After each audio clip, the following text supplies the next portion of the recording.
All right. Very good morning. Very good evening, everyone. We are right on time. We already passed 2 minutes. Let's get started. Uh, again, welcome to this particular demonstration classes. Today and tomorrow are two demo classes for this new DBA batch, which we are going to start it on this coming Monday. So as part of this demo sessions, I'm going to just quickly brief through what are the course content, course curriculum, course timings, registration process, and some of the basics, fundamental topics between your rack and database, and some of the basics of architecture. We're going to try to understand. So, meantime, like if anyone has any questions, queries, or anything to ask, feel free to unmute yourself and then ask any questions or queries or any concerns you have it. You are allowed to unmute and then ask, make it as a interactive session.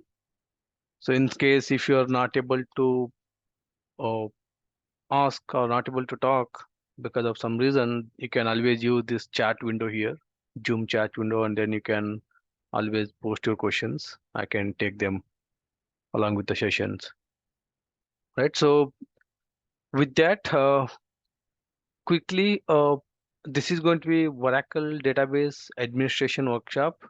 So meaning that almost all 99% whatever we're going to cover, it will be purely based upon the lab oriented live demonstration. There's nothing called uh, just a theoretical explanation with a PPT and then closing the topic, right? So everything will be based upon the real-time demonstration with the live examples and the hands-on lab exercise. So because of that fact, we always call it as a database administration workshop rather than database course. Right? That's a simple definition of that.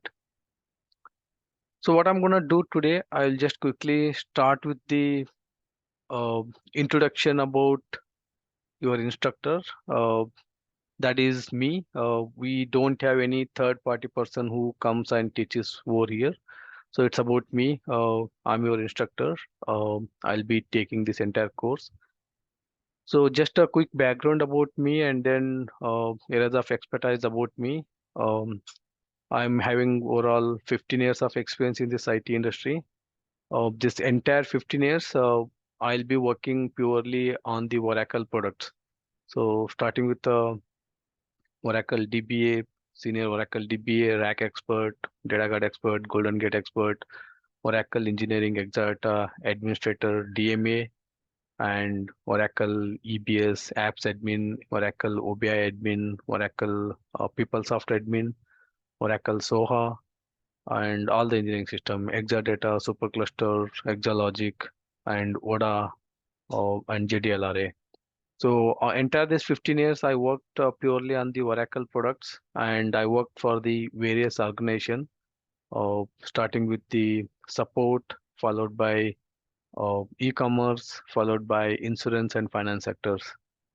And in this 15 years of experience, I worked on the various major project like data center migration, data center build, and apart from that, like normal activities are like rack setup and Exadata installation and JDLRA setup and DR setup, Golden Gate implementation, and the database migration to the cloud. So those are like other common activities what I involved in my this 15 years of career. But with that, am I limited my knowledge to only Oracle field? Of course, no, because uh, whenever there's an opportunity, I'm always open-minded to learn or grasp the other technologies. So with that, uh, we have I have already learned other database skills like IBM DB2, SAP HANA database, and MySQL database, PostgreSQL. So those are my other secondary uh, database skills because once you learned your Oracle database, so other databases are like very easy to acquire and very easy to learn them.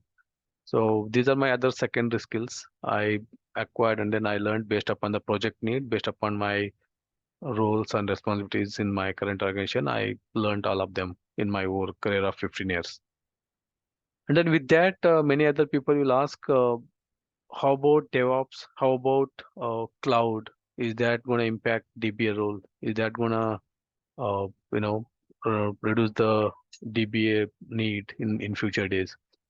So the answer to that is, of course, the cloud technologies uh, are booming in market, and because of the cloud technologies, yeah, there's an impact on the job opportunities. It is not only for the DBA job opportunities. The cloud is anywhere, like cloud is everywhere. So not only DBA, other organization or other jobs opportunities also in the risk because of the cloud. So having said that, with the help of cloud technologies, DBA jobs also more in the market, because many people will ask the migration of on-premises database to cloud. That is one of the common activity nowadays. So again, DBAs are needed over there. So it's a pros and cons. Cloud, because of the cloud technology, some of the DBA jobs are in risk, because like a lot of monitoring activities, whatever small activities what DBA used to do, like installation, provision of database, creation of database, and monitoring of database, everything is automated with the help of cloud. So those are small tasks or activities are automated because of the cloud. Those jobs are in risk. But with the same time, the cloud migration, migrating your database from on-premises to cloud, and whatever the DBA major activities like administration, maintenance, all are remain same as it is, right? So there are pros and cons, both are available with the cloud technologies. No worries and no need to fear about the cloud. It is both benefits as well as little impact on everywhere because of the cloud, right? So that is one thing. As a DBA, so learning cloud is one of the other important skills. Once you learn, you will get a lot of opportunities in the market, right? So with that, so what are my inspiration, what are my areas of expertise in cloud? So with that, I worked on Oracle Cloud and also certified with Oracle Cloud. And along with that, I learned the other cloud technologies, AWS and Azure. Even I worked for few of the database migration from on-premises to cloud. Right, that is my other areas of expertise. So again, another question what I asked, well, how about DevOps? Is the DevOps are gonna impact the DBA jobs? Of course, no. DevOps is a different concept. So as a DBA, if you learn DevOps concept, not completely, few of the DevOps concept, if you learned, that will be very benefited to your DBA role, because you can do a lot of automation with the help of DevOps tools. For example, you can make use of Terraform, you can make use of your Ansible, you can make use of your Dockers. So once you learnt all these DevOps tools, you can use those tools, use those concepts to automate your day-to-day activities. Like, patching is one activity, and creation of your database or installation of Oracle Home or upgradation. Those are like your common activities. With help of this Ansible, Terraform, and Dockers, you can automate all of these activities, and just one single script, everything will be done for you, right? That's gonna make your DBA life easy by learning the DevOps. Again, this is respected to your interest. There's no hard and fast rule you have to learn the DevOps. Right? Those are my aspirations and my concept or view of how I can look at my future things. Learning cloud is again a must. Once you learn the cloud, you will get a lot of opportunities in the market. So because of the cloud, no worries, there's no impact on the DBA roles. There are pros and cons. Because of the cloud, you will get a lot of opportunities in the market. Also, a lot of activities involved. DBAs are mandatory. Whether you use a cloud or you don't use a cloud, whether cloud is going to boom in next 10 years, the DBA roles are always there. It will be always mandatory for each and every organization. And coming to the DevOps tools, again, with help of DevOps tools, there is no impact on the DBA roles. You can rather use those DevOps tools to automate your day-to-day activities. And then apart from that, whatever I explained, it's all my journey. I was not limited to only Oracle field. So even though my entire 15 years of career, I'm dedicated under Oracle technologies, Oracle various products, and working on various organization with the e-commerce, finance, insurance, and so many other sectors. I have also learned the other database skills, database technologies. That is my secondary skills, I can say. Sir, sorry, can I raise one Yes, question, sir? please. Go ahead. Yeah, thanks for giving this opportunity. I'm the first person of this batch to ask me a question. I feel very happy to you, sir. Sir, actually, you are saying that DevOps tools are regarding of the DevOps tools. So just my small doubt is these are related to coding, sir. DevOps tools. DevOps tools are like your Linux scripting, Perl scripting, Shell scripting, again part of DevOps. DevOps is a bunch of technologies like Oh, where you can use it involves coding, it involves scripting, it involves the latest technologies, Ansible, Terraform, and Kubernetes. So all are like this is a different way of looking into things. So DBAs we are dedicated for one particular technologies. We are working on database with a SQL language.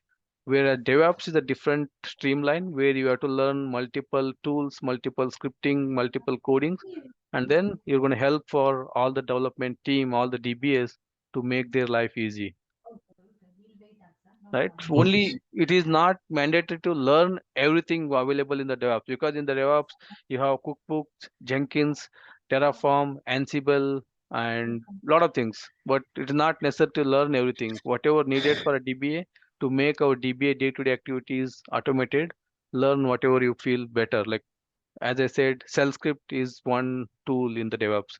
Perl script is one tool in DevOps. So we already know that shell script and Perl scripts are very, very important tools to make our day-to-day activities as automation. okay, okay, sir. Correct. Thank you, sir. Now that is about your instructor, right? It's about me. Again, as I said, it is me. I'm gonna take this entire course. There's no other third party person to take this training, right? And the second one is I'll quickly go over a course curriculum, right? So that's important. Understanding the course curriculum, what is included in this course. I can just go and then open this particular blog, malik034blogspot.com database training, which has all the key notes followed by what all covered in this particular course here. So we'll start with the environmental setup. So again, we are going to do end to end. Everyone are going to do setup entire lab in their own laptop. So we are going to do individually hands-on experience to set up the lab, so that once the labs are ready, then we will start with architecture, administration, maintenance, management, upgradation, all those the regular activity will start for DBS. But setting up of the lab is very important. We'll spend around 2 to 3 classes on setting up the lab. One is we'll set up the environment and we'll set up the network for those labs. We're going to do one setup without ASM, one setup with ASM, because we're going to teach both ASM as well as regular file system database. So we'll set up the environment, Linux server, PuTTY sessions, and the networking. Once that is done, we'll start with the installation of a database. You can do installation of database with ASM, without ASM. You can do a GUI mode. We can do a manual method, silent method, command line. We'll discuss all of them in this first 3 4 sessions. And once the setup is done, so we'll start with the architecture part. So purely this particular course is based upon 19C database version, but we will regularly we're going to comparing with the features, what was there in 11G, what was there in 12C, and what is there in 19C. So we'll be keep on comparing the architecture wise, keep on comparing each and every topics whatever we're going to touch base. So that is complete understanding of architecture will be purely based upon 19C, but at the same time we'll be comparing with the previous architecture as well. And followed by we'll start with the administration activities, like starting shutting down your database, understanding of different files in the database, your SP file, P file, password file, your redo log files, control files, arclog files, data files. Again, in data files, you have system, sysocs, undo, user, temp, and along with that, you have other bunch of files at the diagnostic level, like your database alert log, your trace file, TRM files, your incidents files, your core dump files, all those things. So those are the backend diagnostic files. We're going to try to understand all of them. And then once you understand all the database architecture, database component, and all the backend database files, so then we will deep dive into various background process, various memory component inside my database. your SGA, PGA, what are the subcomponent, and what are your various background processes related to your ASM, related to your database, how database will communicate with your ASM, and how database is communicate with your disk groups, how the data files are accessed and returned into a ASM disk group or the normal file system. So all will be explored on this chapter number 7 and 8, including your data block, segment, extents, table space, and then how you can map your data files to a table space, and what are the physical component of my database, what are the logical component of my database, and then how this mapping is going to works, and what are the differences between if my database is under local OS file system, or if my database is residing under ASM disk group. So how my database is communicate in both the ways, whether which is the best options, whether to go with the file system database or ASM database. What are the pros and cons? Along with the administration, we're gonna explore more on those aspects. And the chapter number Malik, 9, can I have one question? yeah, please. Uh, Hi, Malik. So, for example, in ASM and RAG kind of fatal and non-fatal demons and process, we'll be talking about. Are we going to talk about that the non-fatal process also? For example, in different components like for RMAN and data groups, they will have some Everything will be non-fatal covered. process as well. Okay, Whatever okay. your logical component, those are your logical component. Means the Yes. processes, memories, all those comes under logical component. So everything will be covered. Mhm. Okay, okay, thanks. All right. So Sir, sir, a small doubt, sir. yeah, yeah, go Uh, ahead. Sir, actually, as of my knowledge, just I'm asking this question, sir. Actually, as a database part, there's so many concepts will be comes under the picture theoretically, and we can able to understand the concept what you are explaining to us. 50% we can weightage of the theoretical and concept explanation. 50% part is comes under the practical exercises. So in that scenario, As is I there any as I said is there very any beginning, no, one second. As I said yes, in the sir. very beginning of the course, Mhm. 99% of this course is based upon the real-time practical demonstration. There's nothing theoretical part here. Yeah, yes, sir. What my question is there any persons are helping me while doing the activities or the practical sessions in the laptop? We are in the long, far away from the location. That's way you are We're explaining gonna everything in the class. we're gonna show a live demonstration. We're gonna cover that one. For your questions, we have a dedicated WhatsApp group, and Mhm. once I explain about that, you'll understand that you can do any hands-on experience and practice it. The moment you get into any issue, just take a screenshot, post it in our WhatsApp group. That's a dedicated WhatsApp group, so you'll get a response. Okay, sir. All right, we'll cover that one. That's one of the topic we're going to talk about in a minute. You'll understand that. Right, so that is the chapter number 8. Chapter number 9 is about ASM. As I said, you can install your database on file system or you can install your database on ASM. So we're gonna start understanding ASM architecture end to end, my ASM instance, ASM, how we're gonna communicate your database and ASM disk groups with normal redundancy, high redundancy, external redundancy, your mirroring, striping, and how can I add a data file into my ASM disk group? How can I increase the space in my ASM disk group? How can I add a disk into my ASM disk group? So all will be explained on this ASM concept.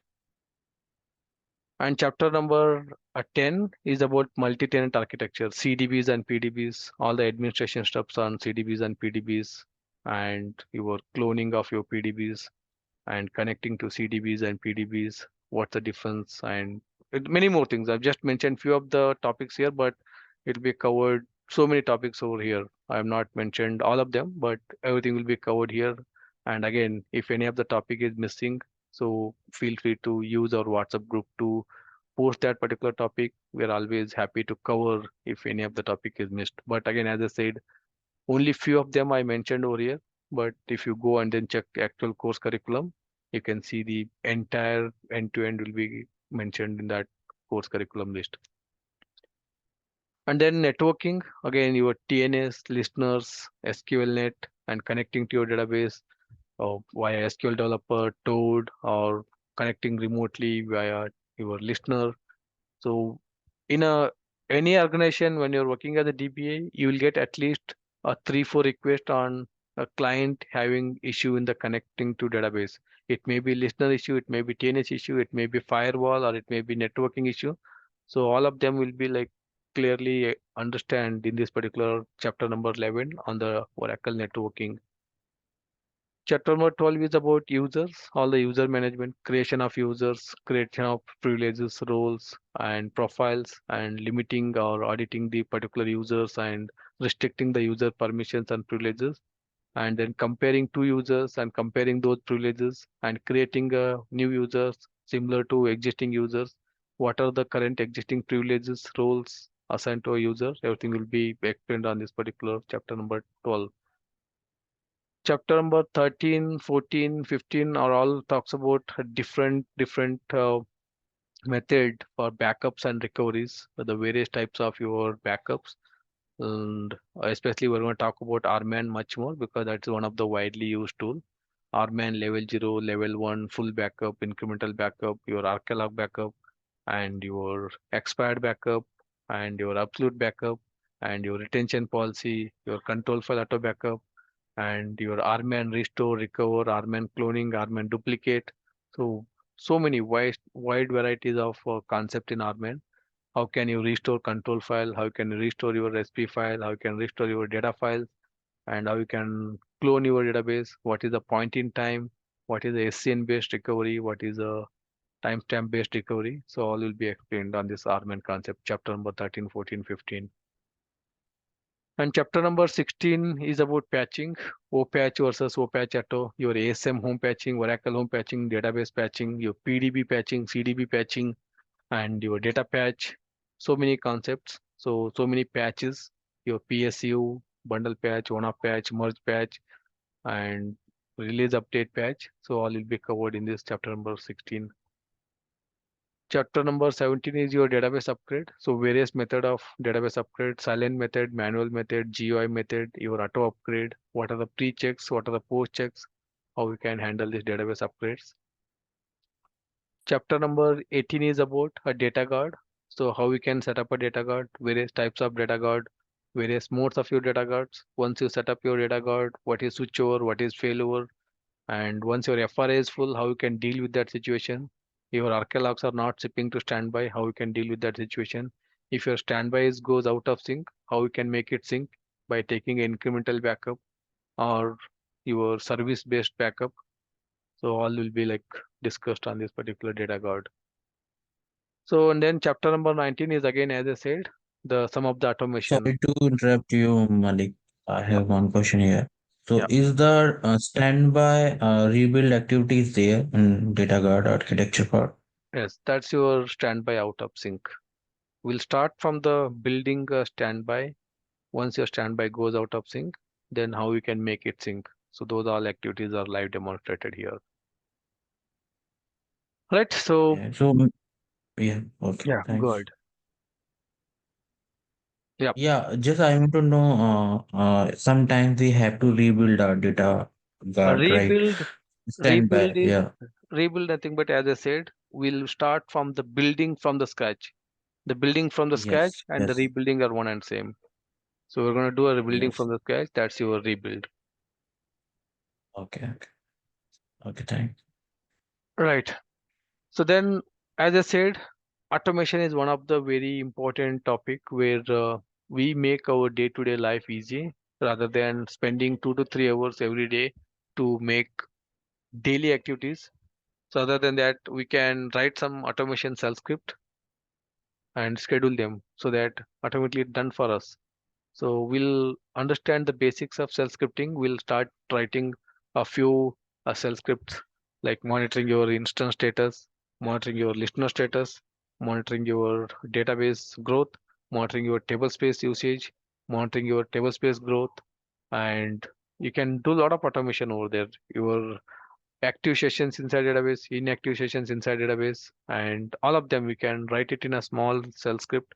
And even you can write a shell script to monitor your production and DR database sync. The moment both are in sync, fair enough. The moment it goes out of sync, send an email to my DBA team so that immediately we'll take action. All of them can be done with the help of shell scripting automation. Even your RMAN level 0, level 1 script, arcalog script, you can write a small shell script and then schedule them in a cron job. Right? We'll understand the shell scripting concept here in chapter number 19. Chapter number 20 is about your logical component, export and import, your table, schemas, table space, database, how you can do export from one database to another database, and then how you can import them. And then again, there are a lot of questions around that, how to improve my export, import job. And then if my export is stuck, what can I do? If my export is failing, what are the troubleshooting ways? And then, yeah, a lot of things we'll talk about that on the export and import with a live demonstration on that. Chapter number 21 is about your latest new features of your 12C and 19C. Again, there will be hundreds or thousands of new features in each of these versions, 12C and 19C. So it is a DBA responsibility to go and then understand which of them are useful for DBA activities, because 19C itself like thousands of new features which are like few of them are very benefited to DBAs, few of them are very benefited to developers, and few of them are very benefited to your like networking side. So you just need to Could you go. could you make the screen little bit more, sir? Maximize the screen. The letters is not visible clearly. Yeah. So we're going to talk about again all these new features of 12C and 19C. As I said, like there will be hundreds of thousands of new features. It's a DBA responsibility to go and then explore that feature. And if you feel that literally that is a very good feature and it will be very benefited and very useful for my day-to-day activities, go and then practice that and then use it in the day-to-day activities. So again, we are going to cover few of them, 10, 20 new features of each of 12C and 19C, which are very popular and very widely used in the day-to-day activities. Right, and the chapter number 22 is about the performance tuning. You're gonna generate AWR, ADDM, ASH report, how to read that and how to do a recommendation out of that, and how we can, you know, tune a particular query or tune a particular database whenever you're having an issue by running these reports, ADDM, AWR, and ASH. And some of the real-time practical scenarios, how you can interact with whenever you deal with like any query performance, query slowness. It may be select query or it may be update query or it may be insert query. If there's any slowness in that, how you can deal with, what is your approach. Like you can start with a gather stats, a rebuild index, or table move, table sync, or SQL profiling, or your execution plan change. And if the execution plan change, what is my old execution plan? What is my new execution plan? So that is what we're gonna cover in this chapter number 22, chapter number 25. So that's all about your performance tuning metrics. By reading those AWR report, what are your generic recommendations? So chapter number 23 is again, as I said, it's a real-time practical example we'll be covering based upon my experience. What are the common activities, especially in case of performance tuning, how we can deal with that. Chapter number 14 is proactive maintenance and alerts. So proactive maintenance and alerts is nothing but whenever you are having your Oracle support. So you can have your Oracle support, and whenever you have your OEM access, you can proactively set alerts or threshold for your database growth, for your table space growth, for your database memory utilization, or for your server load. So all of them you can proactively set alert in OEM, and then you can proactively raise the Oracle support case and then work with Oracle support, what has caused and how can I minimize that. So again, this is again licensing one. So if you have a VM license, then you can do a lot of this proactive monitoring and alerting. If you don't have it, then you have to come up with your own shell script and proactively monitor using a shell script via cron jobs. And then after that, chapter number 16 is about resume and cover letter. We'll go over my own resume and cover letter and what are the uh, tips, what are the major high level highlights, what you need to be covered in the resume, because uh, the ultimate goal, everyone learning this course and then ultimate goal is for everyone is to like get a new opportunities and the new beginning, right? So for that, you should have your strong resume and cover letter. And along with the resume and cover letter, we'll be talking about the Oracle certifications, because Oracle certifications are one of the key skills or key uh, icons where your resume will get shortlisted for any of the new opportunities. So you have to make sure that add those Oracle certification logos in your resume so that your resume will be having a high weightage and getting shortlisted with a high probability. So we're gonna cover few of the important topics on the resume, how you can start with what are the important areas you need to include in your resume. So I'm gonna go over my own resume and cover letter so that you can take it as a reference and you can build your own resume and cover letter. So followed by the interview questions and answers, we'll be having one centralized document where all the interview questions and answers will be written over there. So you can refer that as a reference for before going for any interview. And chapter number 18 is again not mandatory things. It is left to everyone interest. It's a mock interview. So it's kind of I'm taking a one-to-one mock interview. So again, it's not a mandatory. It is subjected to your interest. You can go and then schedule for the mock interview so that I'll connect with you one-to-one 45 minutes, and we're gonna go over as a real-time interview process. And if you are making any mistakes or if there is a something goes wrong, we'll be making a note of them and we'll be giving a advice at the end of the mock interview. Right, so that is about your entire course curriculum. What is planned for this particular course? So I'm going to take 1 minute pause here if anyone has any questions so far on the course Malik, curriculum. Vinod this side. I have a question here. Yeah, So, will you cover user management and database refresh topics? already we covered here, right? So there's the user management, and then the database refresh is nothing but your admin. Okay. Hey, So, Malik. you will cover all the methods for database refresh, right? Right, Using export, import, and the RMA. right. Again, as I said, export import is here.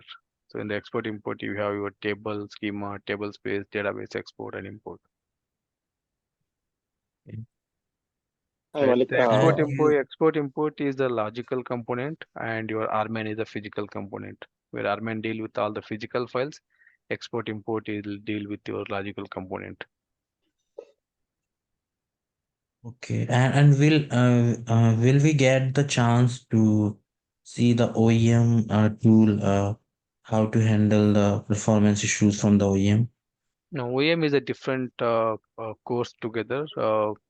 Again, if at the end of the course, if anyone interested in the extra topics, I can say talk about some of the basics of OEM or Golden Gate. Again, there are a lot of things to cover. Even Golden Gate is other topic which is not included here.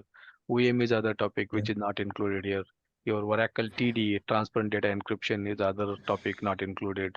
Your Oracle licensing is other topic not included. So those are your advanced topics where it has to be as a separate course, or again, as I said, if anyone interested, if majority of the students are interested to learn particular topic, we'll see it at the end of the course. Okay, so Professor? means we can add the extra topics, right? Yeah, that is again subjected to time and then everyone interest, So, not Yeah, guaranteed. Professor, sure. Yeah, sir, what I am asking is actually, as a DBA, must and should we have to focus on this subject, what you are explaining to us. Very happy with that. And apart from that, all the DBAs actually, most of the cases, they are willing to know OEM and as well as shell scripting also. In case if you are willing to explain those topics also, you have to. You are saying that you are providing these courses after this. I think 2 to 3 months later, right?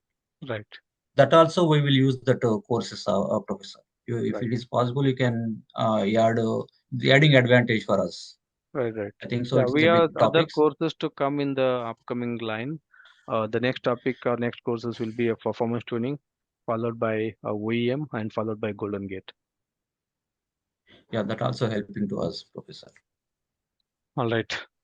Malik, Malik, actually, I'm having on experience on MS SQL. So just I want to add on this Oracle DBA to my for my skills.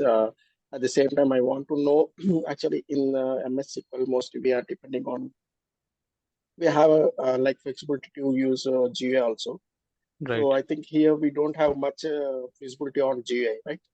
Right. So MS SQL is 99% is based upon the GUI, so people will addicted that. Oracle, it's a 99% command line. Most of the DBAs are very familiar or very much interested on the command line. So if you want a GUI, Yeah, you have to buy a separate license called OEM, Oracle Enterprise Manager. Once you buy a separate license from Oracle, so whatever the command line we do it, everything you can do it in the OEM, the GUI mode. in the real world, it will going to use as CML or OEM actually. 99% command line. Most of the DBAs in Oracle very much familiar or very much interested in the command line rather than the GUI. And the fact that is the OEM is a separate license, you have to buy it. So very Okay. few organization will buy that, and very large organization they buy that one, and then again even though they buy it, most of the DBAs are familiar or very much interested in command line, because once you start exploring in the command line and you will be fascinated about that, and very rare that you can go to OEM.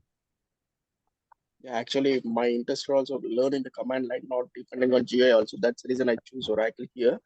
At the same time, I want to know that actually nowadays high availability in the MS SQL, we have like mirroring, replication, always on, and cluster. That is As I don't know that's a rack. technical names here in Oracle.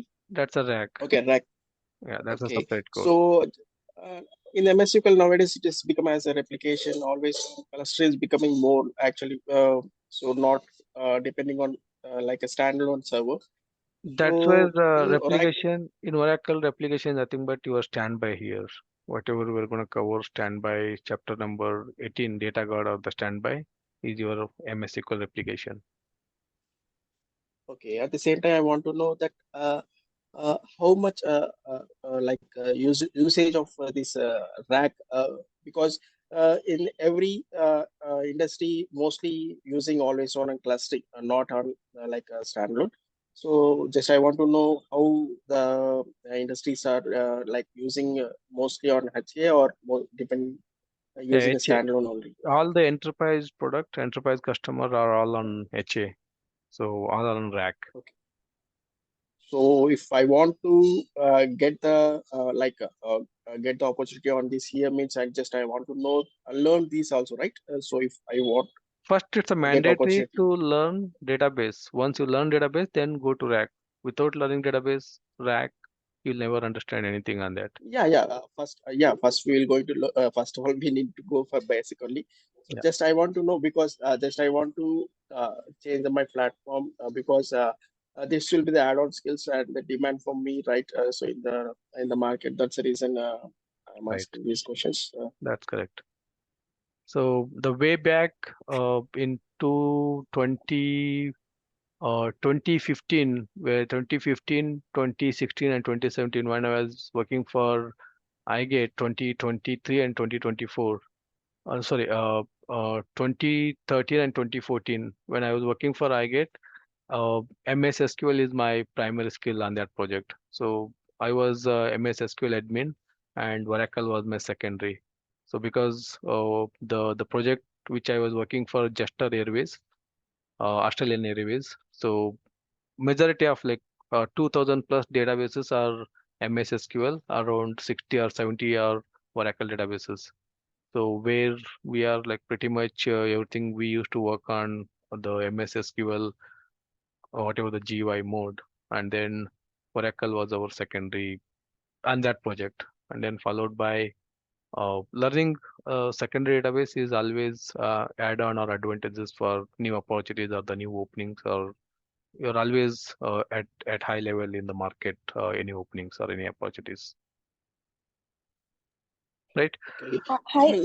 Here in the rack means like it will be like suppose in MS SQL we have always on and clustering, right? Two Yeah, HAs are there. So yeah, here what will be the only one rack rack. It's rack. rack only? So always Okay. AG in MS SQL, HA in MS SQL, both are related to rack in Oracle. Okay. Your replication in MS SQL is nothing but your data guard. in Oracle. Right, Hi, HA and Malik. AJ together is a rack. Yep. Do you teach real-time issues as well here? It's all based upon Like the real data guard? time. Yeah, it's all whatever the course we're covering here, each and every topic, 99% is based upon the real time live demonstration on the lab. Nothing theoretical about here. There is the key points you have added, like database architecture and configuration, and also I just wanted to know we will be getting some issues, errors, right? So that also you are going to teach us here. Right. That's correct. Okay. Not And only that when one, we not only that one, the moment everyone starts setting up their own lab, and we'll get hundreds of issues. All those issues will be yeah. discussed in a particular dedicated WhatsApp group, and it's only for the Okay. registered students. Okay. In case if I miss the class, I'll be having the recorded session, right? We'll cover that one in a minute. We'll stand by. We'll cover few more topics, and then everything will be answered here. Right. Please stand by for a few more minutes. Then all will be like answered. Everyone will get most of their queries will be answered in a minute. Okay. Right, so that is about topic number one, what we covered about me, your instructor, and the course curriculum, what is included here. Again, as I said, this is not only limited to this course curriculum, what I mentioned. Apart from this, if there's any extra topics, anyone interested to cover it as an extra topic, we will take it at the end of the course based upon everyone interest and subjected to available time and duration. We will take those topic as an extra topic, definitely. For again, we'll combine my previous batch and this batch, and then we'll take some extra topics. And also I'll come up with regularly on a weekend basis, even after completion of the course. If there's any topics, anyone or most of the students are asking that particular topic, so regularly I'll be touch base with all of you guys, and we'll cover those extra topics on a regular basis, because those are dedicated WhatsApp group available only for uh, the registered student. So we'll be regular basis touch base and connect each other, and we'll cover or we will learn the new technologies whatever there in the market. Right. Sir, if we take the course now and once we completed the course, is this possible to attend second time, sir, We'll we'll by we'll paying of the same? we'll Is talk. this possible? We'll cover that in a minute. Give me a second. Uh, Again, as I said, this is the demo session today. 8 a.m. to 10 a.m. What I'm covering today and tomorrow are going to be two demo sessions, and this is the demo link what we're using it. Tomorrow also will be continuing the same session, and then actual course is going to start in 1st of April. So if I can get my quickly uh, calendar window here, give me a second. Right. So 18, 20, sorry, give me a second here. 28, 29, this Thursday and Friday are the uh, two demo sessions what we're going to cover, and no classes on weekends.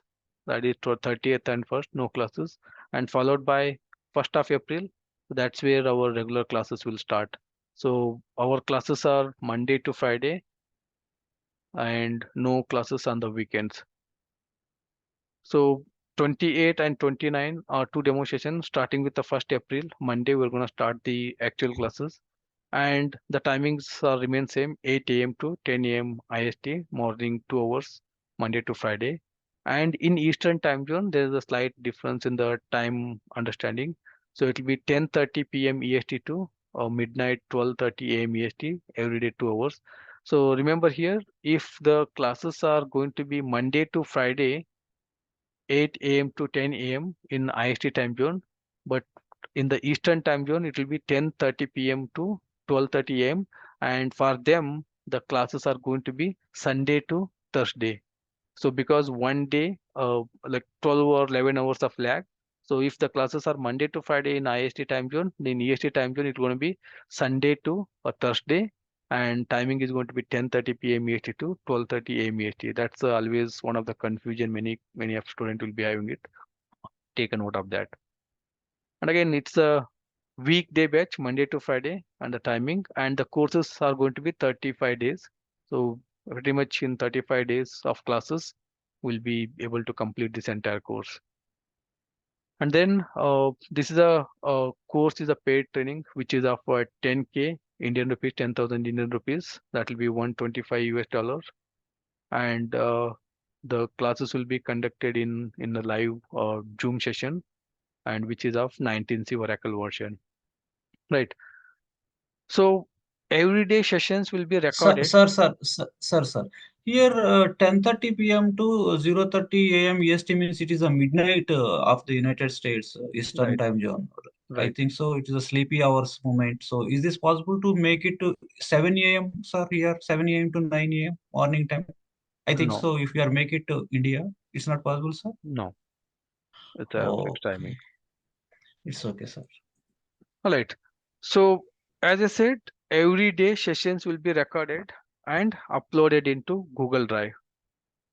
So once we upload into Google Drive, so you will be getting access on the Google Drive. I think already we got around 7 to 8 students from last week, and they're all watching the previous batch recordings. The moment you register for the course, you'll be getting access on these 4 links. The DVA course materials, where you can see all the PPTs, workbook, lab exercise, all the softwares, all the patches, and the other information where you can see all the interview questions, all the automation scriptings, all the patches, all the tools, whatever needed for DBS. So you're going to get access on this, and you're going to get the previous batch recordings. Why previous batch recordings? Because you no need to wait for a daily session to happen. Well in advance, you can go back and then watch the recordings and be prepared yourself and attend the live classes so that you can ask more questions or queries, so that make it interactive and you can clarify all your doubts or questions. So you'll be getting the previous batch recordings. You can watch them whatever, however you feel it. And also you're going to get the current batch recordings. Daily will be sessions will be recorded and uploaded to the Google Drive. And then these Google Drive access will be lifetime access. So don't need to worry about restriction like 1 year, or it will be like limited to just few days and then go over. And again, there's no restriction on this Google Drive. Even you can download these recordings and materials into your own laptop or desktop. No restriction on that. You can watch them on your own laptop. No issue on that, right? So that's about the Google Drive. So this will be everyone will be get access only after registering this particular course by making the payment. So Sir, by one question. Like, if you're taking next time like 21C classes, do we still get the access to that? yeah, so that is again subjected to what kind of a level access you want, what are the recordings you want. So I'm gonna cover that one. If somebody asked, can I re-attend this course one more time? I'm gonna cover that two questions in a minute quickly. Give me a second. So for any reason, if you're not able to attend this batch, so you can always go to my blog, Malik034 blogspot, and then you can look for what is the next upcoming schedule. So in the upcoming batch details, you will be having your next timings. You can always keep a watch tab on that, and you can always enroll for whenever you get a time or whenever you have a suitable enrollment or the time. Right, so that's about the course timings, course curriculum, fee structure, and the Google Drive access. And whatever this demo Zoom link, what we're using it only for 2 days. It's valid for 2 days, today and tomorrow. And the regular Zoom sessions will be shared under our dedicated WhatsApp group. So we already created a WhatsApp group, and we have already added those 7 students who are registered last 1 week or last 2 week back, and they're all part of the WhatsApp group, and we are communicating in the WhatsApp group. Anyone has any questions or queries, we will always ask on the WhatsApp group. Anyone is reading through or watching the recorded session, and the moment they get a question, just take a screenshot and post it in our WhatsApp group, so that the same questions might be in someone's mind as well, right? So it will be benefited to everyone in one shot. So I'll be there always to answer to that particular question. If you are doing any installation, if you're doing any setup, any of the lab, if you're stuck on that, you're having any issue or challenges, just take a screenshot, post it in the WhatsApp group. So I'll be there to assist you on that, unblock you on that, and then help you on that. So WhatsApp group is for only dedicated group for the registered student. So we'll be using that particular WhatsApp group for any communications or any questions or queries, or If you're attending any interview, what are the interview questions you faced it, post it in the WhatsApp group. I'll be there to answer you all those questions so that it will be benefited to others as well. And if you're working for any organization and you got some task, export import, and your export was failing, just take a screenshot and post it in the WhatsApp group. I'll be there to assist you on that, how you can resolve that issue. So it's kind of a dedicated WhatsApp group for registered students. You can ask any question related to this course or any questions related to your work environment. Right now you are doing some activity, Arman backup is failing. Feel free to ask any questions over there. So because we are all there to learn and grow ourselves. So these are the dedicated WhatsApp group. Again, this WhatsApp group will be there for lifetime, provided if anyone or like everyone are actively participating and discussing the topics over there. You have to make this group active and then ask any questions or queries during the course, even after completion of the course, or not related to this course, even your work related environment, any questions or any challenges or any activity you are getting in your work related environment, post those questions as well so that anyone can help or each can understand and each can grow together. Right, so those are not publicly available. It's only for dedicated students who are registered for this course. Right. Any Sir, questions so far? sir, initial time, initial wise, you said that you already worked on some EBS related also. You aware of that technology. So with respect Right. to the technology and Exadata, all these in future technologies, in the perspective, apart from this core DB activities, so what is the laptop configurations we are need to maintain? Could you please class for that, sir? Yeah, What is the we're gonna what is talk about important? that. Yeah. Yeah, sure, sir. Malik, before that, I mean, as someone is actually asking, right? So, for example, if in the middle, for some reason, they have to Yeah, we'll actually cover that. Okay, I'll miss take a the call. pause. Yes, I'll take a pause now. I'll take those questions. Somebody asked, can I attend this course one more time in future? Yes, of course, you can attend this course in the upcoming days in the new batch, provided you should intimate us in well in advance. So, what is the reason why you are not able to attend this particular course? You did a registration, you did a make a payment, and you are unable to proceed further with this particular course, like due to some health issues or due to your shift timings got changed or due to some emergency you were away, and you have to intimate us well in advance so that we will accommodate in the upcoming batch. So because we have limited seats and if those are like filled, so I don't have any authority to take further more students into that new batch. So you have to intimate us well in advance. What is the root cause why you are not able to attend so that we can add you to the next batch. That's one thing to be noted. And the second thing somebody asked, I attended, I completed my course here now. And in future, I'm teaching 21C or 23C. Can I attend that one? Again, not all the topics. So it's almost like 80% is the same topic. Uh, Again, you have to intimate well in advance. So I want to attend that one. I want to brush up my knowledge. I want to learn the new what is there in the 21C. So we'll be having like few dedicated classes only for those new features or only for those new things coming from 19C to 21C. So I'm gonna purely add you for that particular sessions so that you can brush up your knowledge. So otherwise it's the same topic, same thing, whatever you're learning here. So if you want to just looking for the brushing up and then you want to join that entire course again that is subjected to availability of the seats. We have very limited seats, and if that particular batch is full, I don't have any authority to add you as an extra person over there. So again, if you intimate us well in advance so that something we can make it in advance and then preserve particular seat for you if you have a valid reason you did not completed this current batch. Right, hope that answers your both the questions somebody asked it. Correct. Now, Hi, Malik. Malik, I have one Shiva question. here. yeah, go ahead Hello. Yeah, somebody. basically, most of the organizations nowadays moving from Oracle to open source, right? Like Postgres and all. Yeah, In future, what is the reputation for Oracle DBS? what is the Reputation, I mean to say, we are going your to work on o- multiple. Oracle is always there forever. The reason why I'm telling this one, any enterprise organization, any big customer, let's take HDFC, let's take ICICI Bank, let's take MetLife Insurance, or let's take your AXA Insurance, Bharti AXA. Any well-established enterprise organization, uh, good brands in the market, Oracle is the backbone for them.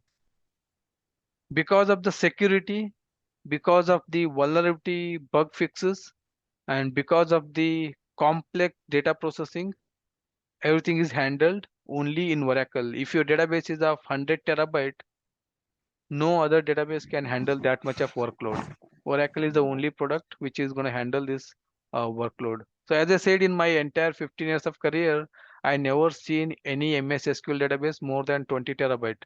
Whereas I have seen Oracle database with a size of 250, 300. Even I saw petabyte of database. One of the recent customer, the Oracle database size is petabyte.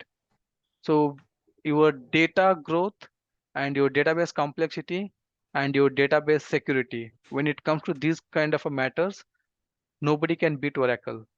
Your PostgreSQL and all, it never handle any workload. And again, PostgreSQL, if you think and PostgreSQL is going to be my production workload, it's a wrong assumptions, because there is no dedicated support for PostgreSQL like Oracle. You have Oracle dedicated support where you can, any kind of a bug, any kind of a vulnerabilities, you can file a case with, or you can open a support case with Oracle and then you can get a fix. But for SQL, nobody to help you. There's no enterprise support. And open source is only for the startups, the companies who are getting started up, and the small startup companies, they will go for all the open source MySQLs or PostgreSQLs or MongoDB and all of them. But the risk factor is, if they cannot handle the high workload, they cannot able to, or get a dedicated support, those all risk will be there, right? So coming to those, considering those points, all the enterprise customers, the security, vulnerability and support is must. So everyone has to go for Oracle. That will be there. All the enterprise product, Oracle will be there forever. I want to add one point, Malik, here. So very good explanation, very good documentation here. And last 25 years, I'm in this IT. So there are a lot of application tools and development tools came, and lifetime span is very, very less.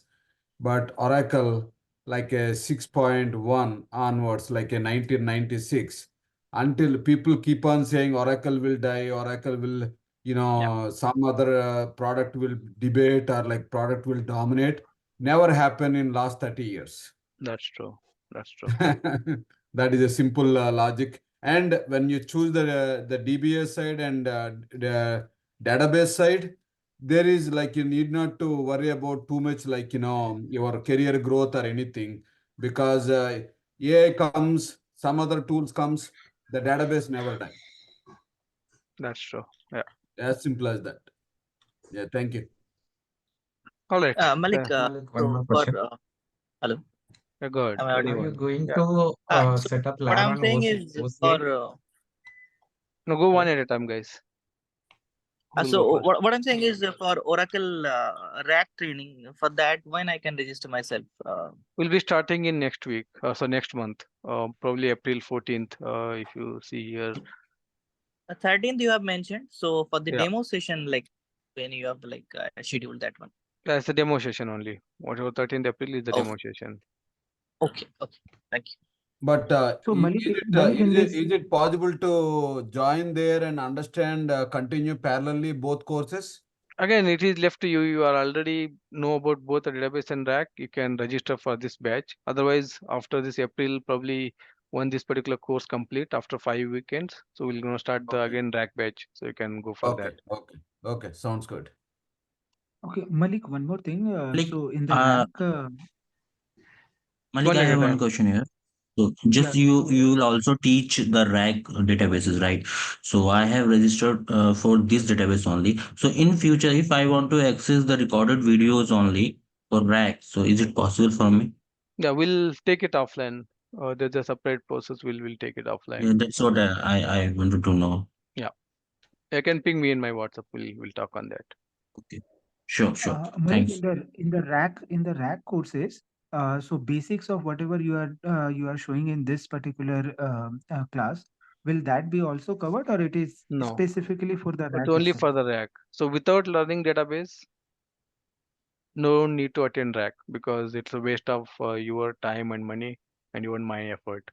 So first you need to learn rack, learn database, and then go for your rack. So again, learn database means not particularly you have to learn my database course. If you already learned database, you know the basics of database, you are already working as a DBA, go ahead and then attend for the rack. And the rack is a totally separate course, and we will not be covering all this database concept whatever I'm teaching. So assuming that you should be knowing the basics of database, database architecture, what is SP file, what is P file, what is control file, what is data files. You should be knowing all of them. Considering that, we'll be covering the rack. We'll not be covering all of those things in the rack. Sir, if we take both parallelly in the same laptop, can we do all those activities at a time? We are going to talk about that here, right? Uh, Going on that particular question, so right now I'm going to talk about only for this particular course, database course, what is needed, what is mandatory. So very first question, who can attend this particular course? Again, anyone can attend, even if you're from the other database technology like MS SQL, PostgreSQL, you want to switch your career to Oracle, you can go for this course. And I'm totally new to this Oracle IT world, so go for this course. And already I'm having 10 years of experience. I want to brush up myself, go for this course. So the basic foundation for this particular course is anyone can attend this course because we are going to start it from the scratch. We are going to cover till advanced level, whatever needed for the DBA. If I'm working as a DBA for any organization, what are my day-to-day activities? What are my regular activities are coming up? Everything will be structured. This particular course here, whatever I explained, all these 28 topics are all covered, or all this particular course is formed based upon my 15 years of experience as a DBA, what all expected activities are coming. So based upon that, I formed this particular course. So because of that, anyone can attend this course because this course is structured such a way that it starts from the scratch level, it'll go out till advanced level, so that anyone can attend. But you should be knowing some of the basics of Windows, how to operate your Windows operating system. You should be knowing some of the basics of Linux, how to log into Linux, and you should be knowing basics of SQLs. If you know these basics, this particular database course is quite easy. You can catch up the things and you will be in flow with me, whatever I'm explaining. If you don't know all of this, what happens? So you may be lagging. Whenever I'm explaining, you may be lagging. And the moment whatever I type the command, you might not be knowing about that command because you don't know that command. And then how you can cope up the things? Only thing is you need to explore more on that, whatever the command I'm typing, and you can ask that questions. You can use our WhatsApp group. Okay, what that command meaning? Or just take that command and search it in Google. First, you need to understand that command, basic commands, and then uh, again, of course, if you don't know those commands, you will be little lagging. Whatever I'm explaining the course on the day, and no worries. The moment I finish the course, you have to put some extra effort, understand that command, searching in Google or posting it in our WhatsApp group, asking the question. Or even while I'm explaining the classes, you can ask that what is that command meaning, and then you have to understand that. Once you understand that, you have to revisit whatever the recordings I'm going to upload it, you have to rewatch that on the same day and then be in the sync. So you have to put some extra effort because without knowing that basics of SQLs or basics of Linux, so a lot of questions will be in your mind.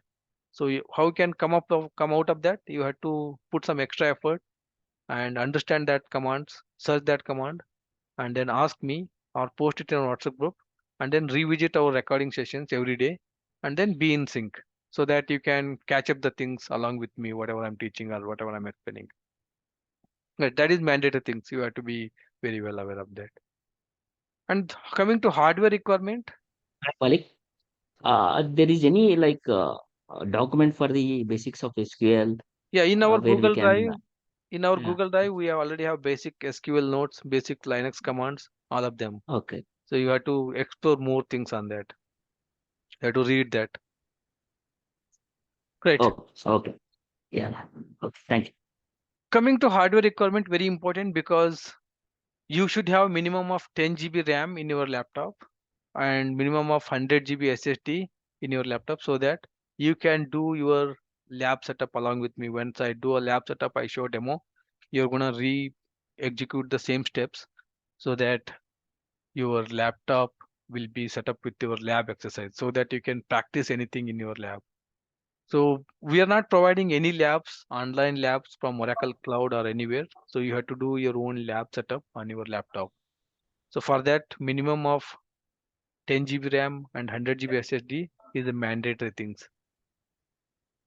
So this is only pertaining to this particular course. So for database course, one second. For the database course, you need 10 GB RAM and you need 100 GB SSD hard disk. For your rack course, you need minimum of a 20 GB RAM and minimum of 100 GB hard disk. So once you have 10 GB, 100 GB, you can have your database course without any issue. If you have a 20 GB RAM and 100 GB hard disk, you can have your rack course without any issue. So combining together, you want to learn rack, database, and EBS, any other technologies. So minimum you should have 32 GB of RAM in your laptop and minimum of around 200 GB of your SSD. So if you have this configuration, again, after this, you have to choose wisely what is my processor, i7, i10, i12.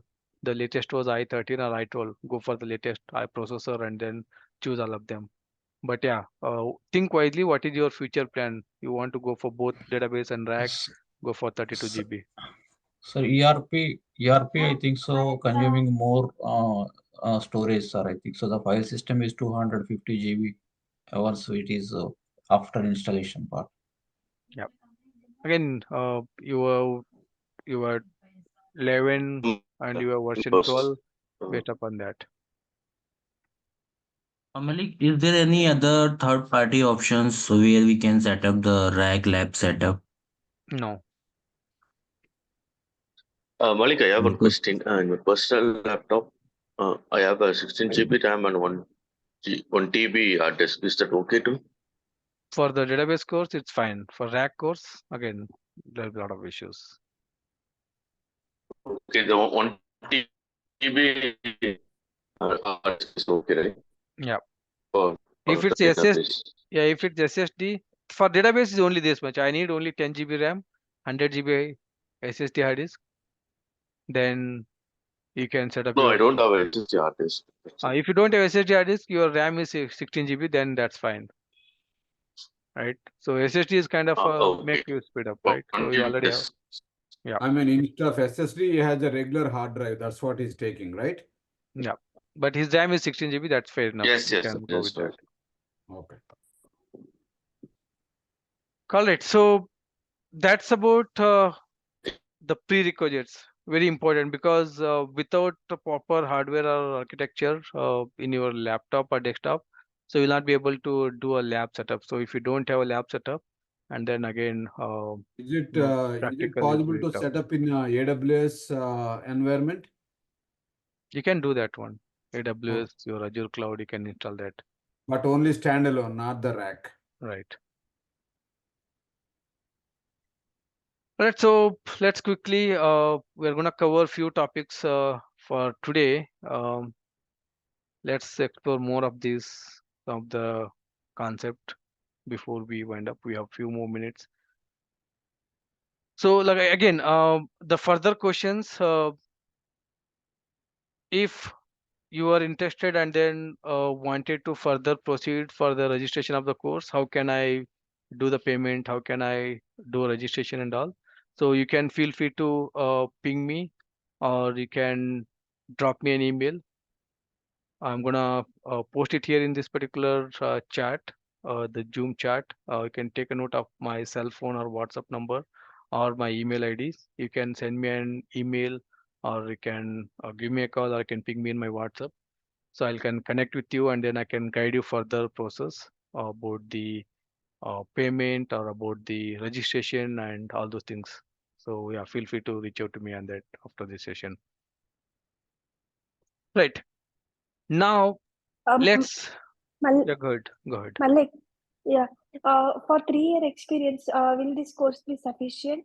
Yeah, once you are like the fresher till 3 years or 4 years of experience, your expectation is to you should know database end-to-end concept, your database, your data guard, your RMA and backup, restore, recovery. Those are the expectation from the industry. 3 to 4 years, you have to know all these concepts. Whatever this particular course is structured, you have to know all of these concepts. Once you This course will be sufficient, right? Like, right, do I need to study extra like AWS or any other topics like that? that's a different story. So 1 to 3 years, 4 years of experience, you know this particular course, you know all these activities. That is fair enough. The moment you crosses your 4 years of experience, like 5 years, 6 years, the expectation will be more in the organization. Like you should know the rack, you should know the golden Mm-hmm. gate, you should know the OEM. Mm-hmm. And the moment you crosses your 8 year, 9 years of experience, then the organization expectation is much more. You should know your cloud concept, you know your Azure, you know AWS, you should know your Oracle Cloud, right? Mm-hmm. So like 1 to 3 years or 1 to 4 years, database concept, database end-to-end understanding, good enough. The moment you crosses 4 years, the rack is mandatory thing. Rack, your golden gate, your OEM. And the moment you crosses 9 years of experience, then the expectation is more. You should be it'll kind of rather than expectation after 9 years, rather than the organization expectation, it should be your position in the market. So Mm-hmm. after 9 year, 10 years, there will be very limited opportunities in the market. So the guy with the 5 years is going to do all the activities what you are doing with the 9 years of experience. So what extra value addition you are going to give by learning the new things? Even the moment you cross Mm-hmm. 9 years, 10 years of experience, you have to start looking for the new technologies like your Oracle Cloud, your AWS or Azure, or again DevOps or Exadata. So all those things Mm-hmm. you have to like explore. Then only your resume will be strong in the market, and you'll be getting more opportunities. Otherwise, you will be in the risk of after completing 10 years. Right. Sir, For one more doubt, sir. Sir, one more last doubt. Sir, actually, if we superior with the core DB apart, for example, 5 to 10 years between that experienced people, is this so required to learn other databases or some Postgres, some MongoDB, and all those databases are we are hearing actually? Those are also required to learn that apart is from the Oracle modules. no, that is subjected to your project requirement or the project need, right? Okay. That is Okay. not mandated to learn other database technologies. If you are already Oracle DBA technology expert and you good having good hands-on experience in Oracle, so you no need Okay. to learn the other technologies. And provided Okay. your project needs that, your project needs you have to learn MongoDB, you can go and learn it. Learning MongoDB is quite simple than the Oracle. Oracle is a huge. So once you are a Oracle DBA, MongoDB you can easily learn it in few days. Okay, sir.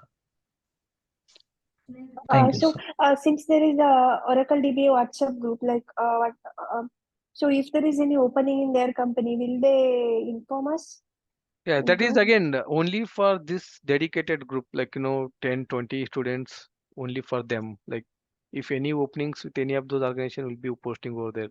Even I have any openings in my circle, I'll be posting across all my WhatsApp group. Okay, okay. Yeah, thanks. So could you provide technical support, sir, once we get the job further? At Already least so explained any. that one, right? This is a dedicated WhatsApp group, not related to this particular course. Even after completion of course, you can post your any questions, queries, or whenever you stuck on any of the activities in your organization, always just take Okay. a screenshot, error message, post it in the group. Sure, sir. Sure, sir. Thank you, sir. All right. Quickly, few topics we can touch base on that before we connect tomorrow. The very first thing, let's say just now I given a comparison, right? Somebody asked MS SQL. Just take MS SQL. In MS SQL, they have replication and they have HA, high availability. They have AG, always availability group, AGG. So in MS SQL, replication is equivalent to our Oracle DR, data guard, or standby, where our primary transactions will be replicated, our primary archive logs will be applied on the DR side. And high availability and AGG. So always availability group, high availability, those are the two concepts. So the equivalent in my Oracle database is a rack. So high availability group is again equivalent to rack. So we have two concepts here. So now my question is,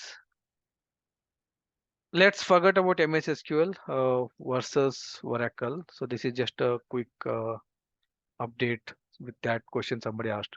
Now in Oracle itself, I want to understand a database which is a standalone,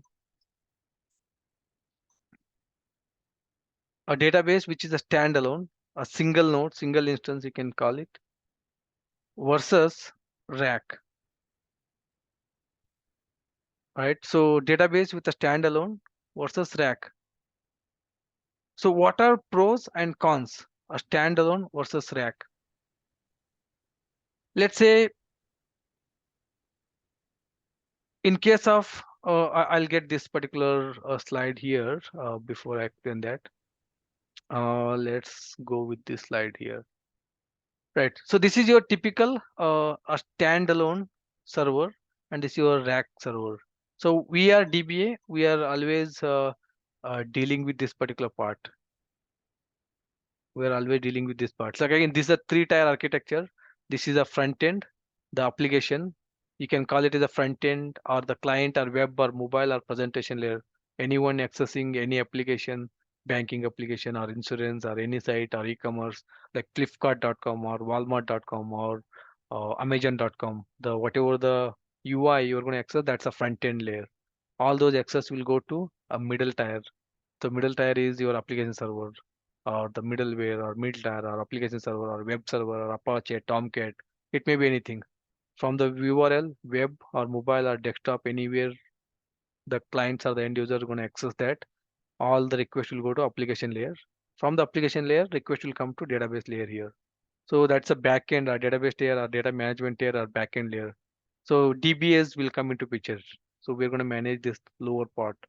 So this application DBAs or app DBAs, they're going to come into here. So if it's a EBS application, so DBA plus app DBA. DBA plus app DBA, the DBA role will be two layer here. For example, EBS is one of the application. EBS is application plus backend database. So if you are a EBS DBA, so you have to work on the application layer, you have to work on the database layer, both of them. Right, so that is a different part. We're not going to cover that, but yeah. So right now I'm not talking about application DBS, just DBS, where we are going to work on backend tool or backend database layer here. So now let's say a standalone. So what are the pros and cons? What are the advantages and disadvantages for the standalone?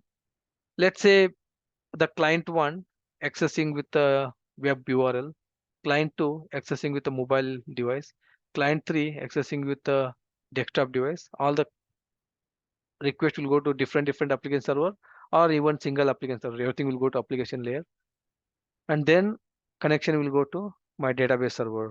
This is my database server, like Linux server or Windows server or Ubuntu, SUSE, AIX. It may be anything. We'll go over there and we'll be having Oracle database instance. Again, we'll talk about that instance database in our regular classes. The connection will go here, and from there, you're gonna get the database. It's the data actually. End user data will be stored here, and then data will be given back.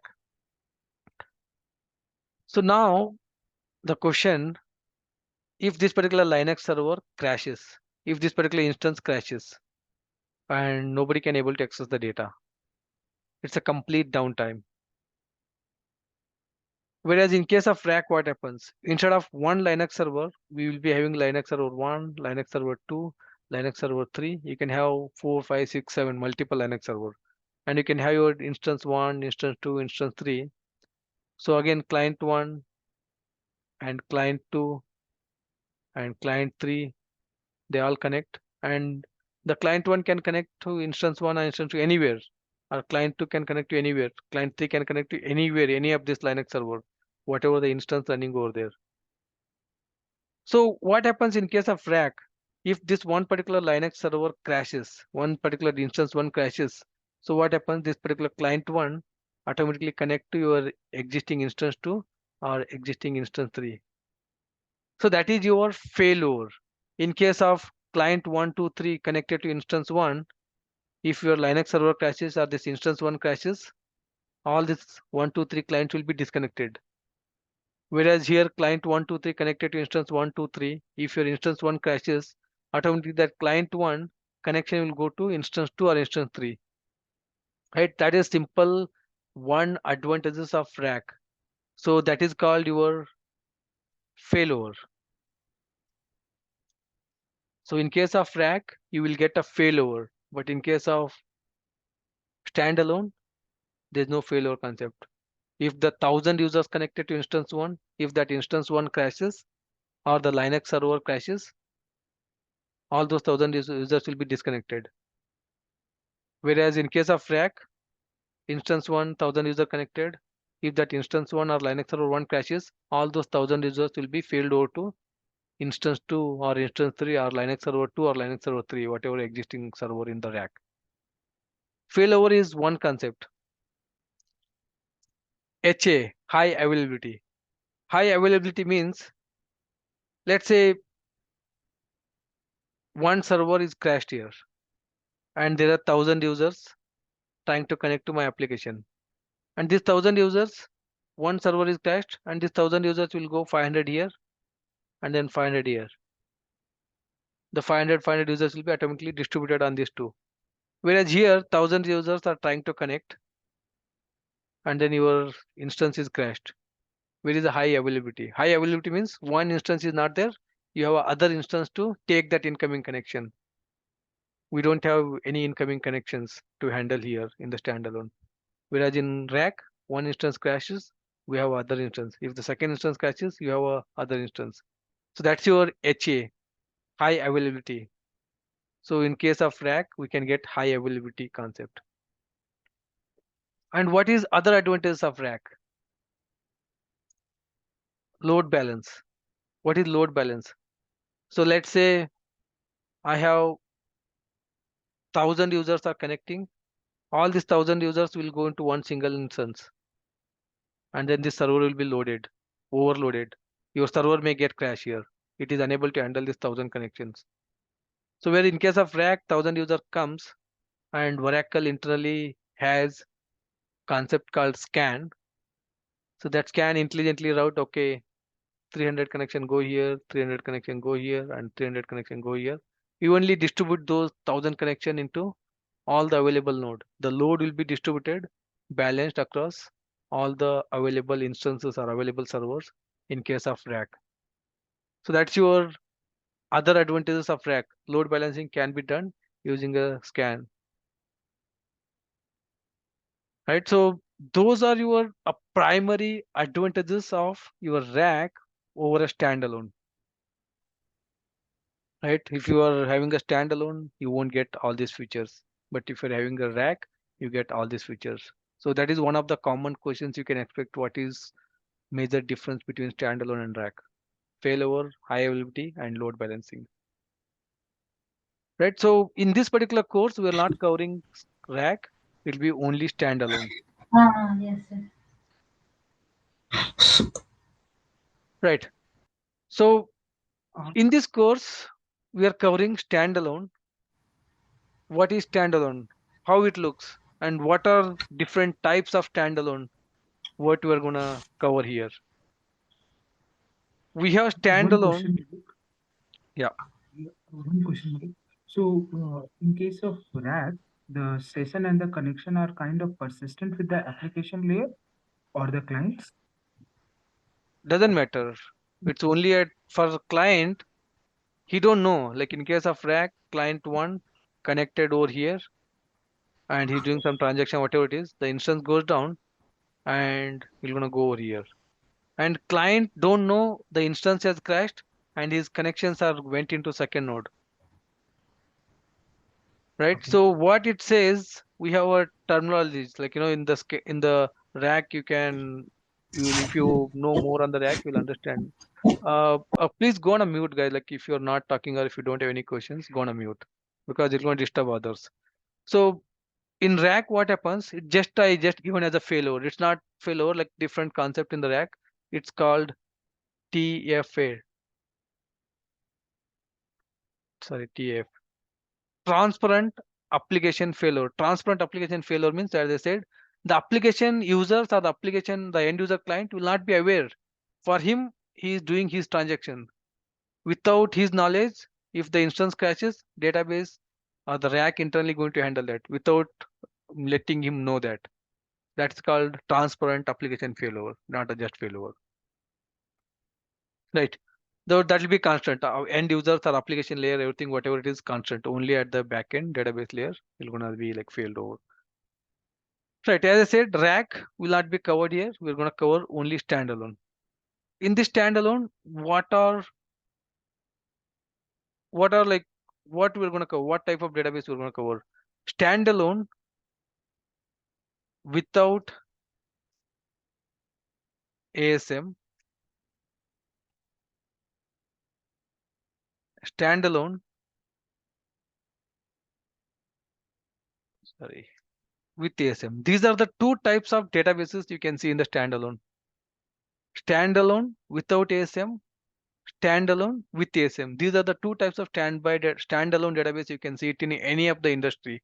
Any client you go, you can see this type of databases. Will be covered these two types of standalone databases here. What are the difference? Why with ASM and without ASM? Again, ASM is a separate concept we'll be covering in this course. So now let's say basics, my database startup. So my database startup. So a typical at high level I'm taking here, like in the regular classes, we'll explain more on that. Shutdown, my database is in shutdown to no mount to mount, mount to open.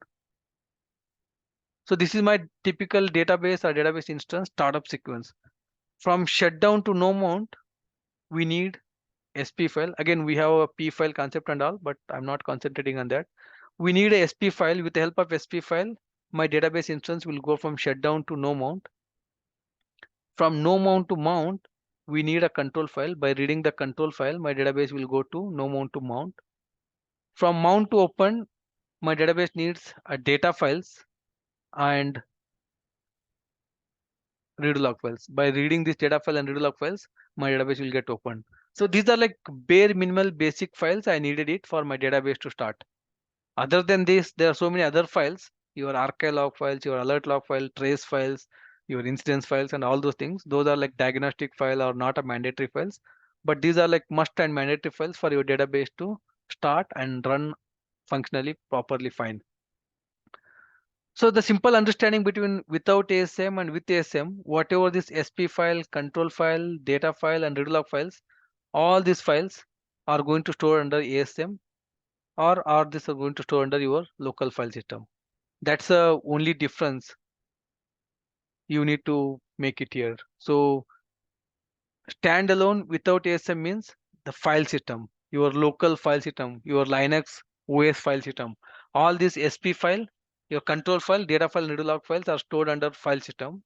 Whereas standalone with ASM, all these file, SP file, control file, data file, log files are stored under your ASM. So your database startup, let's say shutdown to no mount. What do you need? You need SP file. And then your database from no mount to mount, you need control file. And again, last step, database from mount to open, you need data files and read logs. So these are your actual files are needed for any database to start up and run functionally fine. What is SP file means? Any abbreviation? SP server parameter file. Server parameter. Okay, thank you. So these files, where they resides, SP file, control file, data file, read log files, are these files are residing under your file system, local file system, the Linux level, OS level file system that you are standalone without ASM. Are these files, SP file, control file, data file, read log files, are these files are residing under your ASM storage? ASM stands for Automatic Storage Management. Again, ASM is a Oracle product. Along with the database, we're going to install the ASM. So that's a storage. Instead of OS storage, you are keeping all these files under Oracle storage, Oracle provided storage. That is the only makes a difference a standalone two types of databases based upon where those files are resides. Right now here in my lab, if I do ps-f grep s1, again we'll talk about ps-grep s1, why I'm using s1 in our regular classes. I have this Oracle lab 1 where my DevDB is running. So I have this other lab here, ps-f grep s1. I have this a test DB, along with the test DB plus ASM is running. So plus ASM, as I said, it's a storage, ASM storage management. Instead of whatever this particular database, this particular test database, whatever the SP file, control file, data file, read log files, all these database related files are stored under this ASM. Whereas in this lab 1, whatever this DevDB, I don't have any ASM here. It means whatever this database related files are stored under local OS file system here. So I can quickly show on that one. So I can log into my Oracle user, switch user, SC Oracle. I can set my DevDB environment by running .orinv DevDB. I can connect to my database. Right, connected to my database. This is a DevDB database. I want to check my SP file. Show parameter SP file. I can use this show parameter or different way to query that one. So it says SP file, and this is my SP file.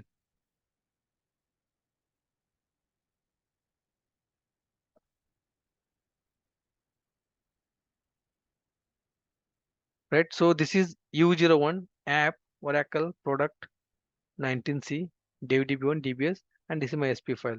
So this is locally available under my file system. That's one thing. Let's go on control file now. Select name from VDALR control file. I have this control file 1 and I have this control file 2. Again, you can have 3, 4, whatever a number of control file you want it. Right now I got SP file here and I got control file here.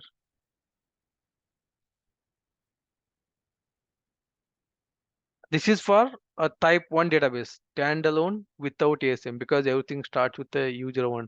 If I can quickly go on this location, I'll exit. I'll go to that OS location and do ls-ltr. I have this control file here. Right, physically available on the OS file system. So now data files and read logs, other two set of files. Connect back to your database. Select name from $, data file. You have bunch of data files. System, sysaugs, undo, user, temp. Again, we'll discuss in our regular classes what is system, sysaugs, undo, user, temp, and all those things. So other than that, data file, read log files. Select member from $, log file.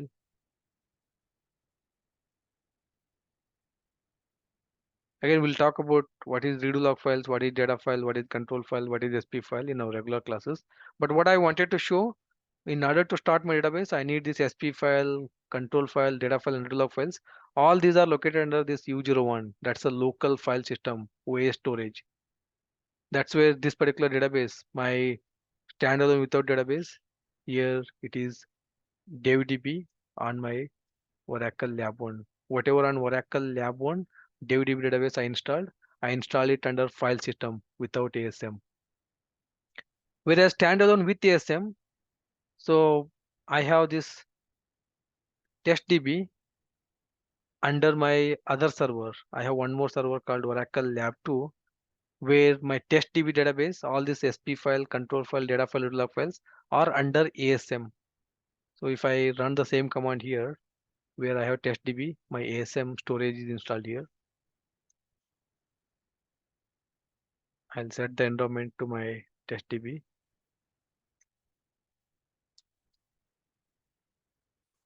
So I'll run the same command, whatever I ran it here. Show parameter sp file. So it says sp file is plus data. It's not a OS storage. Anything start with a plus, it's a ASM storage. So I can say, I can put it over here itself. Parameter file, testdb.ora. So it is my sp file, devdb.ora. It is my sp file, testdb.ora, which is under slash. Anything start with a slash is the OS file system. Anything start with a plus, that's a ASM storage. So I'll run the second command, select name from control file on my test database here. So again, we got two control files, right? So U01, my control file 1, control file 2, two control file for my devdb under OS file system. Here two control files for my testdb. One is under data disk group and other one is the record disk group. Anything start with a plus, that's your ASM storage. So these are your disk groups. We'll talk about what is disk groups in our regular classes. So again, if I check for my data files for this test database, so these are my data files. Again, everything starts with a plus. So all the data files are listed under my ASM storage because it starts with a plus. And my redo logs, select member from redo logs. Again, we'll talk about what is redo logs, what is archive logs in our regular architecture part. Right, again, everything starts from plus data. So it means we have two types of databases. One is a database with ASM, standalone database with ASM, standalone database without ASM. These are the two types of standby databases or standalone databases. You can see it in the any industry. So what is the advantages and disadvantages? So Oracle always recommends go with a standalone with database, standalone with ASM, because the one advantages is restart capability. The second advantages is high speed read and write, data mirroring and striping. Right, so standalone without ASM, Any default encryption with the ASM? no encryption. No encryption. Okay, thank you. Standalone without ASM does not have any restart capability. Standalone without ASM is very minimal speed, whereas standalone with ASM has a high speed of data read and write. Your database is reads and writes are much more faster if your database is under ASM. Whatever data you are storing under this ASM, data will be mirrored and striped. So there are so many other advantages as well, but we're going to talk about only this restart. For example, here now let's say I have this lab 1 where my devdb database instance running here, whereas I have this lab 2 where my testdb instance is running. So what is that restart capability? Like let's say your lab 1 server is crashed due to some OS issue or due to some network issue, or your database instance is killed. I can kill using OS command, kill -9 your database smon process. I'm killing it here. The process got killed. Now you can see your database is gone here. The database is gone, database instance is gone. And if you try to connect your database, same command SQL plus SSDBA, it says connected to idle instance. Connected to idle instance means your database is down. You cannot do any query. Like if I try to do any query, nothing is going to work, right? Oracle is not available. So because it's an idle instance. Idle means not started yet. So the moment you ideally connect your database, it says connected to your Oracle database 19C Enterprise Edition. You can get this banner. Right. So your database instance is killed or your database instance is terminated due to some OS issue or some network issue or whatever reason. And whereas here on lab 2, a test DB, and again I'm going to do the same thing, kill -9.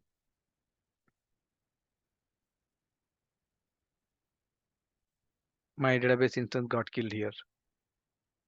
So in both the lab 1 and lab 2, my database instance crashed. Maybe some OS issue or maybe some network issue or whatever reason. Right now on lab 1 here, ps-f smon, see my database is never come up because that is killed, that is crashed. Whereas in lab 2, what happens? The database was crashed, and if I run the same command now, ps-f my database is back online. That is your Oracle restart capability. So let's imagine you have two types of databases. You have lab 1, lab 2. Both lab 1 and lab 2 are having both the production database 1, production database 2. And in the midnight, both the servers are crashed. Both the servers are restarted, rebooted. Then what happens? So as a DBA, I need to get up in the midnight. I need to go to my Oracle lab 1. I need to connect SQL plus SysDBA, which is gonna say connected idle instance. I need to do startup. So in lab 1, which your DB database in the file system, you have to monitor regularly. The moment it goes down, you have to manually start that database. Whereas your lab 2, your test database, if anything goes wrong with the database, your database instance is crashed, server is crashed, you no need to worry. Within few seconds, your database will be back online. Right? If I can connect it to your database here. So that is your restart capabilities. So standalone with ASM, standalone without ASM is called Oracle Restart Server. This is called Oracle Restart Server. Why Oracle Restart Server? Because it has that restart capabilities. And along with the restart capabilities, we have other advantages, that is high speed read and write, data mirroring, data typing. We'll see it in our actual ASM classes. What are these? Right.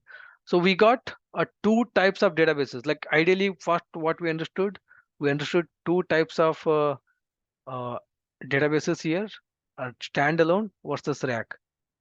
So in industry, you can see standalone versus rack. So two types of databases in generic. In standalone itself, we got two types. One is standalone without ASM, and other one is standalone with ASM. So in the standalone itself, two types of databases.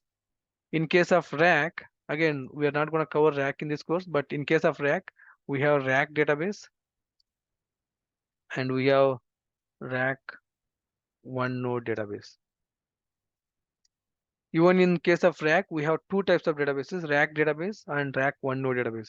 In case of standalone, we have two types of database, standalone without ASM, standalone with ASM. So standalone with ASM is Oracle Restart Server.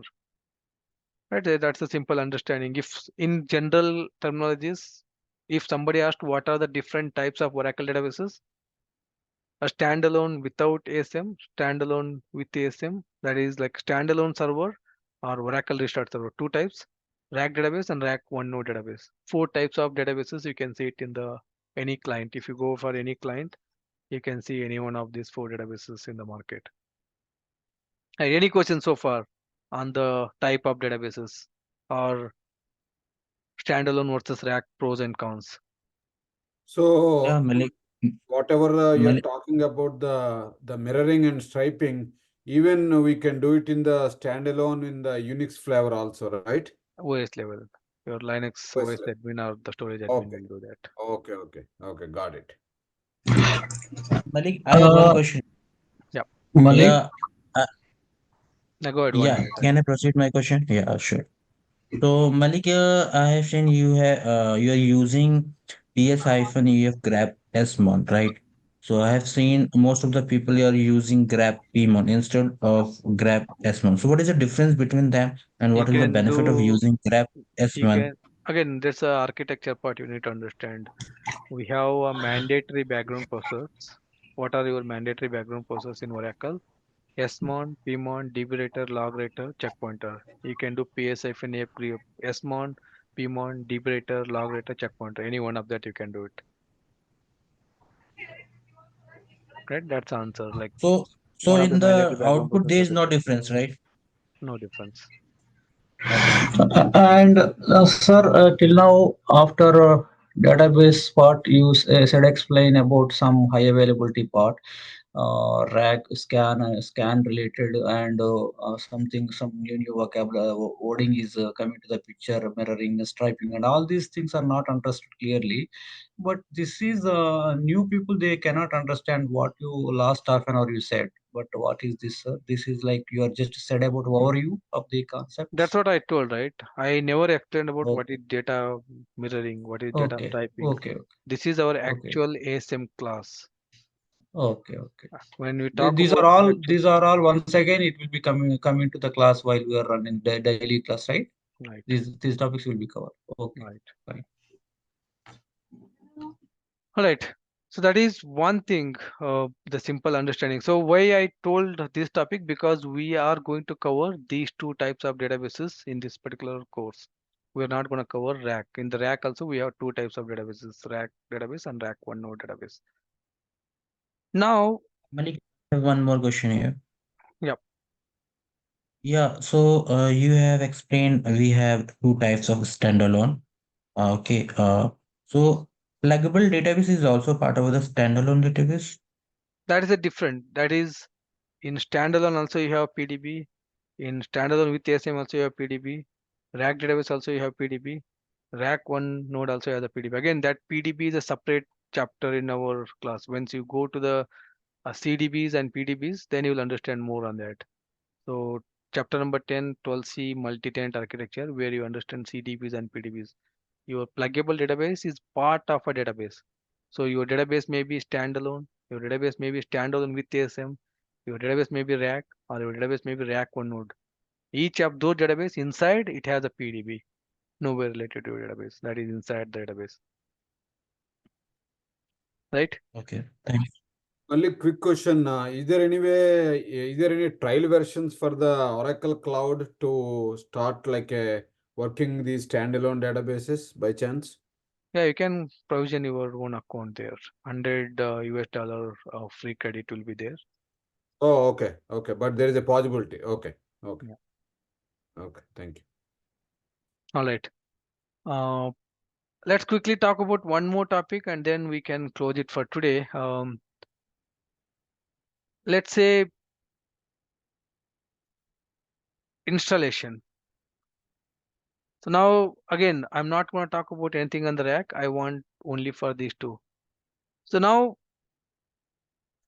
I need to do installation of my database. How can I do installation? How can I do install my standalone without ASM? How can I do my standalone with ASM?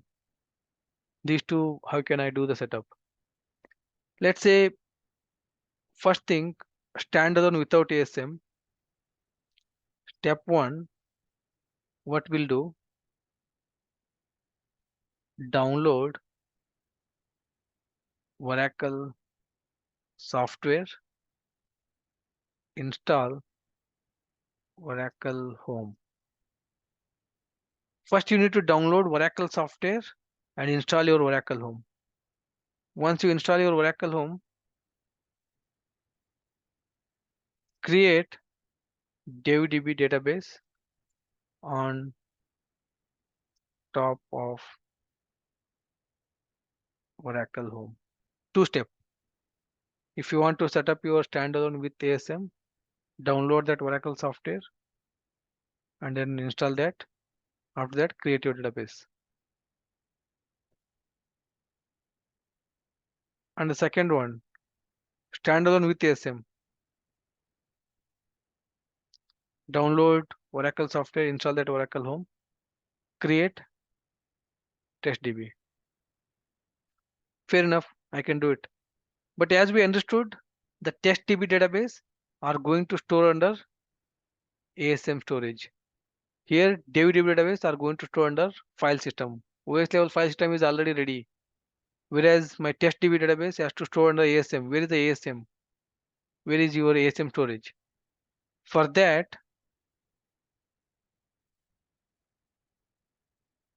download ASM software and install ASM Home and create ASM storage. ASM storage are nothing but your disk groups. So we'll talk more details in our ASM class. So first thing you have to do, first you need to download that ASM software, install that ASM Home, and after that you have to create ASM storage. Once that is done, download your Oracle software, install that Oracle Home, and create your database. Right? Isn't it look so simple, right? Like installation of file system is simple 2-step.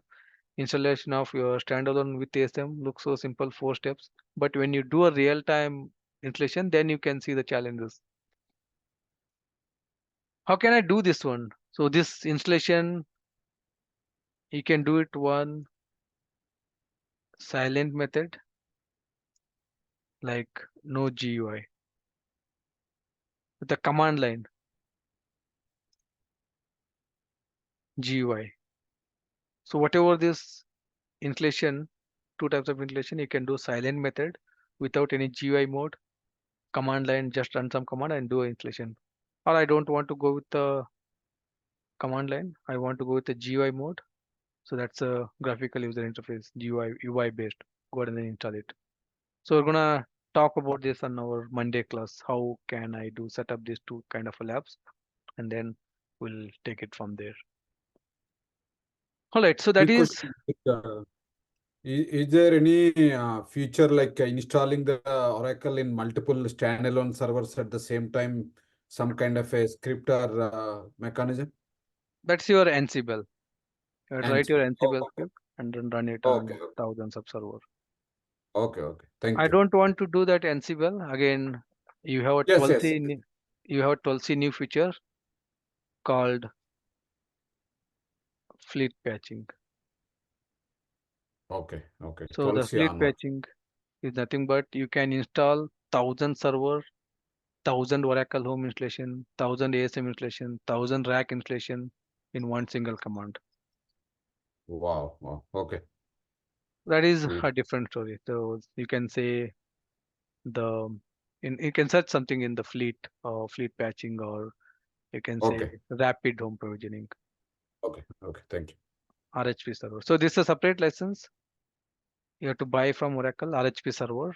So with that, we can call it as a fleet patching, or you can say rapid home installation or rapid upgradation. You can do upgradation, you can do installation, you can do Oracle home creation, you can do a patching. So everything you can just search for RHP server, and you can do it hundreds of server in one single command. Thank you. All right. So let's take a break for today. If no questions, we'll continue further tomorrow on the database architecture, database connectivity, and rack file system and database connections, DNS listeners, and some of the infrastructure details. Further more topic in continuation of this today's class. Right? Sir, one last question. Yep. Yeah, you are explaining through Notepad only, or you are using some white marker board system also with graphical explanation while you are explaining the matter in the graphical way. Right. Some diagrammatical explanation. Are you using that also, or Everything. only in the Notepad? We'll be explaining Sorry? everything. We're explaining everything. Notepad, PPT, Paint, Word document, command line, everything. Physical note, whiteboard you are not using with white marker. What, That what's the also use you are of that? doing? What's the use of No, that? just I'm asking. Again, that doesn't matter. It's about way of teaching, right? Everyone's. We may or may not. Okay. Okay. Hello, sir. One question. Is there any dedicated video to how to download the Oracle software and install? That is part of our course. We'll start from how we can download, from where you can download. And Okay, then how we on can 1st install of it. April. Right. Okay, right. Thank you. Sir, Alright. I have one doubt. Good. Yeah. We have to install this one. In which OS, that Windows or Linux or which Linux. one? Linux. Okay. Right. And Monday we're going to talk about that. How you can set up your Linux server, because we have a dedicated servers and you can just download them and use it, or you can do a setup. So actual class will be on Suppose if our computer has already Linux OS, then we can directly go, or directly you can go and install it. Yes. okay. All right. Let's wrap it up for today. Let's continue tomorrow on the continuation for today's topic, and we'll say a few more demo topics, and then we'll discuss on that in tomorrow's session. All right. Thank you, everyone. Let's connect on tomorrow. Yeah. Thank you, man. See you. Thank you. sir. Good night, sir. Oh, I think so. Here is night. Everyone. Thank you. Thank you. Bye. Thank you. Bye.